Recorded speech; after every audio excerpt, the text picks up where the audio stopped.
Our first major topic of the year is voting. So it turns out there's a lot more to voting than whoever gets the most votes wins. A lot more mathematics behind it. We're going to learn 4 different ways to determine the winner of an election. And then we're going to look at 4 different ways to decide if the outcome of an election is fair. And then we're going to conclude the topic of voting by exploring consequences of something called Arrow's impossibility theorem. We're going to take a quick look at this PDF to see what can go wrong with voting. All right, so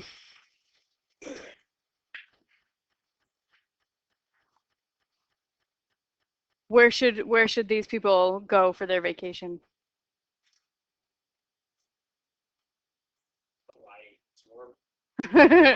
Who won the vote? The South Pole wins, right? But is that the fairest thing to do? No, because Florida and Hawaii are similar. Yeah. You got it. So this is just a silly little example of what can go wrong. Why using this method could be unfair. Yeah. All right, so let's introduce the mathematics of voting with a tasty example. Each of you, in your notes, I want you to rank the following flavors of ice cream: vanilla, chocolate, and strawberry. Rank them first, second, and third. Like for me, say my first choice would be chocolate, then strawberry, then vanilla. We have the same? All right, everybody have your ranking? All right, our job now is to determine which of the flavors wins according to our class vote. So this first method we're going to talk about is called the plurality method, and the winner is just the candidate with the most first place votes. And this should be the most familiar method of determining the winner of an election to us. So the candidate with the most first place votes is called the plurality candidate. All right, let's figure out how many first place votes vanilla got. So just raise your hand if you put vanilla as your first choice. 1, 2, 3, 4, 5. Okay, good. And then raise your hand if you put chocolate for your first choice. 1, 2, 3, 4, 5, 6, 7, 8, 9, 10, 11, 12. No? 13, and me makes 14. Thank you. And then strawberry? 2. Okay. Right. So who's our winner? Chocolate. Yeah.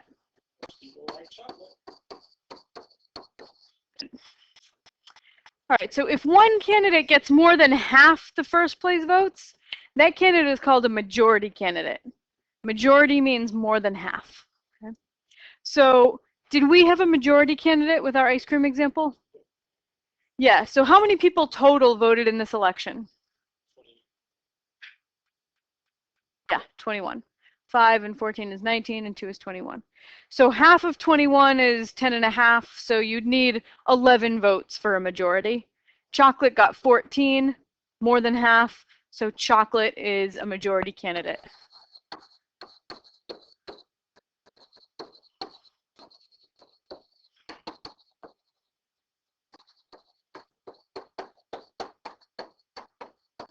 Now, exactly half of the votes is not a majority. You have to have more than half. So if only 20 people had voted, it would still take 11 votes, right? 10 is not enough for a majority. You have to have more than a majority. So how many votes are required to have a majority in this class? 11. Yeah. How many votes are required to have a majority in a class with 49 students? 26. 26. Yeah. Half of 49 is 25.5. You can't have half a vote, so we say 26 votes. How about in a class with 50 students? 27. No, wait a minute. I got it wrong. 25 for 49. Oh. 26. I was looking at the 50. No. For 49, what's half of 49? 25 is oh, you're right. Thank you. Half of 49. I was looking at the 50 when I said 26. Okay, so for 50, 26, yeah, because half of the votes would be 25, but to have a majority, you have to have more than half, so we have to add another vote to get the 26. For 49 students, half of 49 is 24.5, right? And you have to have more than that, so we'll say 25 votes. Yeah. So 25 for 49 students, 26 for 50 students. If we're using the plurality method, we don't have to rank the candidates. You just have to record the top choice, right? It doesn't matter that my second choice was strawberry and my third choice was vanilla. We only looked at people's first choice when we were determining the winner. For other voting methods, we sometimes use the ranking, the entire ranking, to help us determine the winner.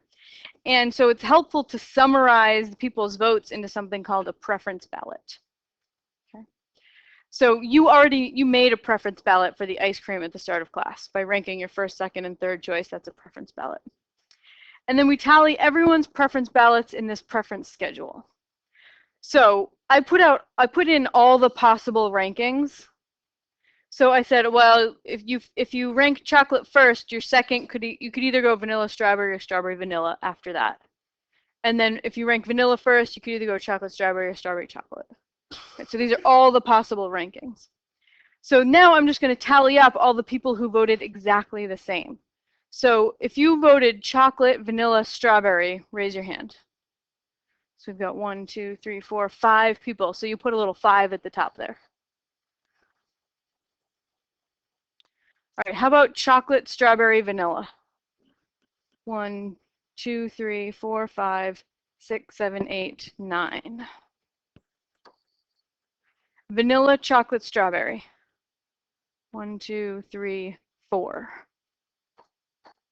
Vanilla, strawberry, chocolate. 1. Strawberry, chocolate, vanilla. 1. Strawberry, vanilla, chocolate. 1. Okay. So we now have summarized every student in the class. We have collected all of their preferences in this nice compact little table. All right, so we already discussed the syllabus, so just want to remind you part of tonight's homework is to read the syllabus in detail. So here we have a preference schedule for a math club election for president. The candidates are Alicia, Boris, Carmen, and Dave, A, B, C, and D for short. How convenient. So looking at this preference schedule that just summarizes the preferences of all the voters, can you tell how many voters there are in total?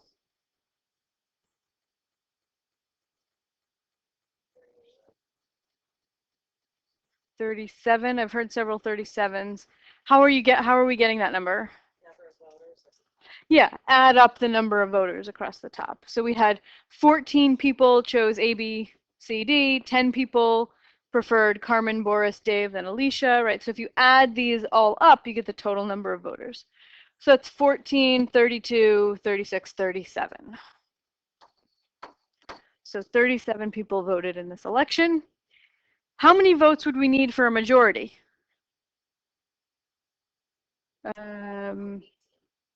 Half of 37 is 18 and a half, so you need 19. Yeah. So if we were going to use the plurality method, that is the person with the most first place votes, who wins? Alicia, she got the 14. Yeah, Alicia has 14 first place votes. Boris, how many first place votes did Boris get? 4. Just these 4, yeah. And then Carmen, how many first place? 11. Carmen got 11 because she was in first place in both of these columns. So you combine all 11 of those people had Carmen in first place. And Dave, how many first place did Dave get? 8. Good. So that means that Alicia wins with the most first place votes. Yeah, that's a problem. Everybody else has Alicia in last place. She's a very polarizing candidate. Yeah. So if I wanted to list the complete ranking of the candidates, that is who came in first, who came in second, who came in third, right? What would my ranking be? You got it. A, C, D, B. Just go in descending order of the number of first place votes. All right, so the plurality method seems pretty easy to implement, but it has a major flaw, and that is the ease with which the results can be manipulated by a single voter or a block of voters through insincere voting, also known as tactical voting.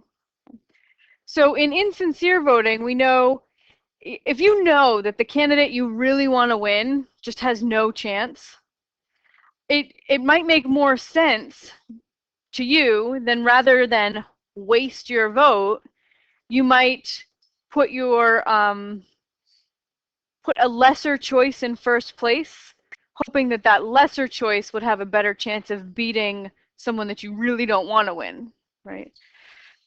So if we go back to the election in the math club, how could some members change their vote to create an outcome that they would like better? You could put in more votes for Carmen and less votes for Dave. Oh, let's talk about Carmen, right? Okay, so like somebody pointed out that the 14 people who voted for A really like A, but everyone else dislikes A, right? Think about these 8 voters that have D in first place. D's got no chance of beating A, right? But if those 8 voters talked to each other and said, what can we do to keep A from winning? We hate A.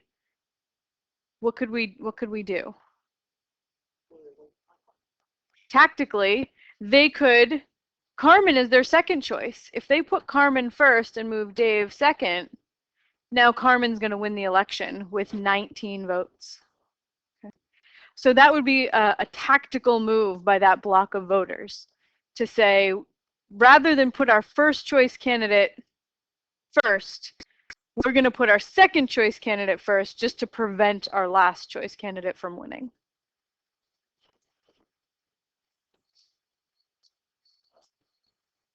So it's called tactical voting. So we could have the 8 voters switch D and C, right? And that would prevent A from winning.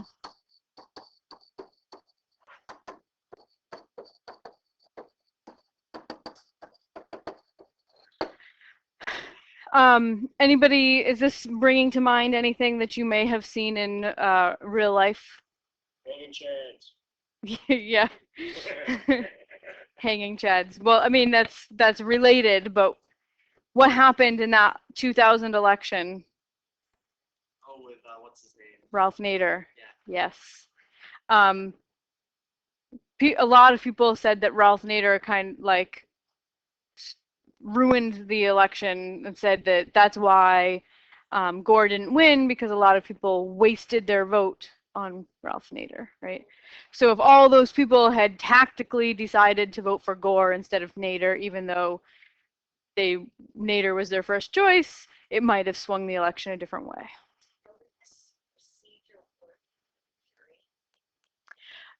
That's a great question. So in a jury, they actually require a unanimous decision. So everyone has to agree. And so rather than requiring a majority, everybody has to agree. And we're actually going to talk about situations like that in chapter 2. Yeah. Another problem with the plurality method is that it strongly encourages compromise voting, where you vote for the most acceptable or least unacceptable candidate you feel has a chance of winning. So this is related to the tactical voting, right? Because of this, the plurality method tends to lead to a 2-party system, right? And this is a large reason why we only have the main 2 parties in our country, right? Because it forces people to vote for the most acceptable person instead of the best person they like, because that person might not have a chance of winning. All right, so now we're going to look at a completely different method for determining the winner of an election. It's called the Borda method, Borda count method. It's used in the Associated Press college football poll to rank the top 25 teams in the country. And it's used for lots of other stuff too. Each candidate receives points for each vote they receive. So you give a candidate 1 point for a last place vote, 2 points for a next to last place vote, and so on. So for example, with 4 candidates, a first place vote gets 4 points. Second place gets 3 points, third place gets 2 points, and fourth place gets a point. So here's the math club preference schedule again. If we want to use Borda count to determine the winner.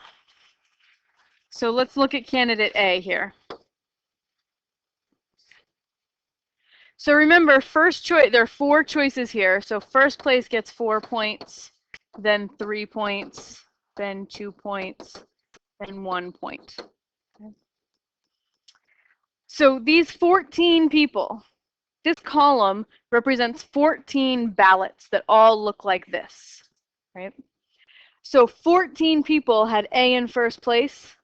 So for each of those 14 ballots, we give candidate A 4 points. So how could I figure out how many points altogether that is? So you can do it a couple of different ways. You can go across the top, or you could go up and down to do each of them so that you clear each column. Yeah, we could do that, yeah. So let's go up and down. So how many points does A get for being in this spot right here? 4 times 14. 4 times 14, yeah. So that's 28 times 2 is 56. 4 points for each of those 14 votes, so 56 points.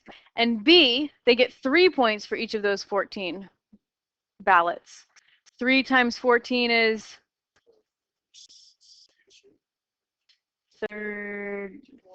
42. I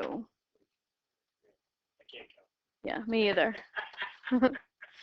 Okay, and then 2 points times 14 ballots is 28. And then for last place, you get 1 point for each of these ballots, so that's 14. Then we can go to the next column. C had 10 people. These 10 people put C in first place. 4 points for each of those people, and that's 40 points total. 30, 20, 10. Yeah. And then 4 times 8, 32. 3 times 8 is 24. 16, 8. And then 4 times 4 is 16. 3 times 4 is 12. 8, 4. And then this is just one single ballot, right? So C gets 4 points, D gets 3, B gets 2, and A gets 1. And then we add them all up, right? So A now has 56. So we find all the A's in here and add up their points. Plus 10, plus 8, plus 4, plus 1. So that's 66, 72, 76, 77. And B, we've got 42 plus 30 plus 16. Oh, okay. Take your word for it. 79.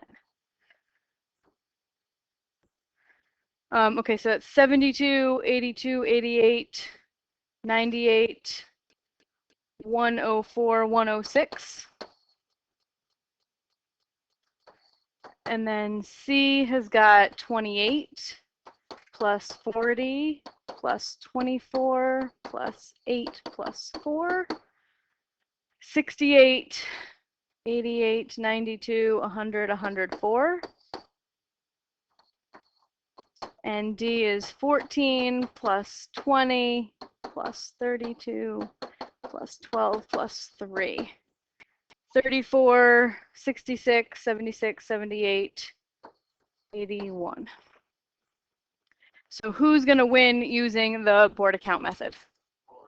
Boris.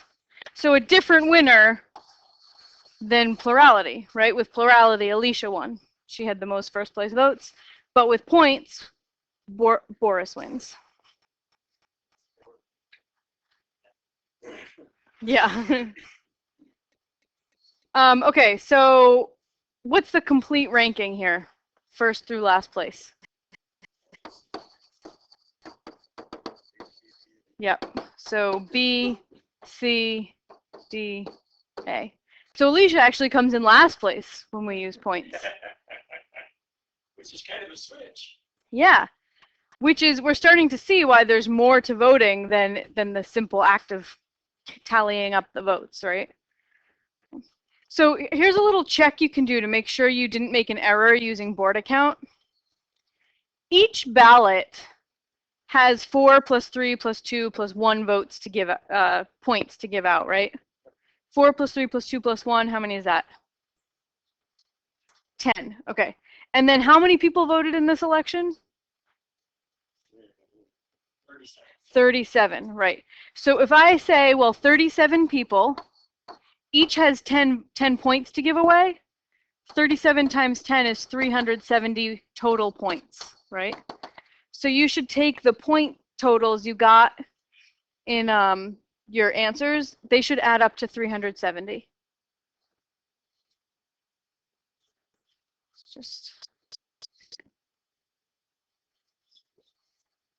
So 79 plus 106 plus 104 plus 81, 370. 10 times the number of people voting. So it's just a little trick. List the complete ranking. We already did that, B, C, D, A. Did the same person who won using Borda also win Plurality? No. So the Borda count method was originally developed by Jean-Charles de Borda in 1770. Which is the guy with the sword next to him. Yeah, that's a picture of him. He was a member of the French Academy of Sciences, which used this method to elect its members until Napoleon forced him to change it. I don't know, he liked to do things his own way. All right, so some information about the projects. There's going to be 3 projects for this course. The due dates are in the calendar. For the first project, you're going to conduct an election. So you need to draw up a preference schedule summarizing the results, figure out the winner of the vote according to each of the 4 methods. We've discussed 2 of those methods today. The other 2 will be covered next class. The first part of the project involves coming up with a topic and 4 options for your classmates to rank. I am willing to print out your ballots and give a few minutes of class time on Wednesday to have all your classmates fill them out. So that will save you a lot of time. But in order to take advantage of this offer, you have to email me your topic with your 4 options at least 3 hours before our next class. So you would just email me very briefly, like, what is your favorite ice cream? Chocolate, vanilla, strawberry, whatever. Snickers, I don't know. The rest, yeah. So you would just have to, no, you make up your own question. You make up any question you want with 4 options. People have done, what's your favorite season? What's your favorite? Everyone's going to do their own project, yep. Like Universal Monsters work. What's Universal Monsters? Those like old black and white monster movies, like Mummy and the. What's your favorite monster movie? And then you list 4 options. Yeah, yeah, you can do that. Yeah, and then just list 4 of them. Yeah. If you don't email me at least 3 hours before our next class, you have to print your own ballots and find at least 20 people to fill out your ballots outside of class time. Yeah, if you do it in class, it'll be easy. So a sample topic with 4 options, just so that you know the kind of thing I'm expecting you to email me, would be rank the following flavors of ice cream from best to worst: vanilla, chocolate, strawberry, cookies, and cream. But you can ask me about any topic. It doesn't have to. Yep, anything like that. Yep. And then try to construct a question so you don't expect any one choice to get a majority of the first place votes. Otherwise, determining the winner becomes much less interesting. Does that make sense? So email me by next class. Our first group activity is below, but before we start it, we want to make sure everyone's clear on what the homework is. So I'm just going to jump to the end of this class right after this activity, which the answers are here for, and I generally have the answers after every class activity, so you can check. At the end of each class, I have something called the learning objectives after class number 1, right? And then I have listed after attending class and doing the homework and getting help, you should be able to do these 4 things. Okay? So sometimes there's more than 4, sometimes there's less than 4, but you should be able to do this list of things. Then there's a list of what you should read and do to prepare for next class. So you should read sections 1.1 to 1.3 in the textbook. That's what we talked about today. And also read 1.4 and 1.5, which is what we're going to talk about on Wednesday. And then for homework, you should finish the activity that we do in class. In general, there'll be a class activity. If you don't finish it in class, you should finish it for homework, but I don't collect it. You just should do it for your own benefit. Then you should also send me an email with a topic and your 4 options, and this is me. Be sure to include your name in the email so I know who's sending it to me. 3 hours before our next class. And then the last thing here is to do one of the following 2 assignments as instructed by your teacher. So some teachers use my math lab and some don't. So we have both of the assignments for in this packet. We're using the My Math Lab assignment. Okay, so this is what you do for homework. All of this you can just ignore under where it says textbook assignment. Okay. Occasionally, it will say there is no My Math Lab assignment. Everyone should do the textbook assignment, and that's usually a worksheet. Okay.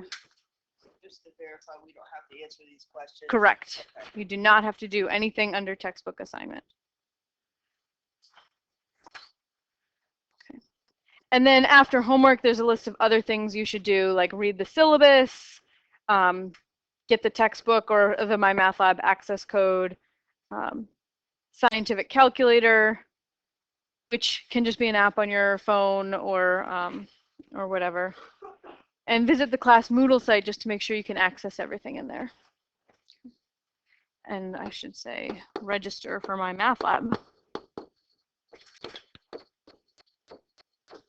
Good. All right, so now you can go back and start working on voting activity number 1. So this is where you practice doing the things we learned in class today.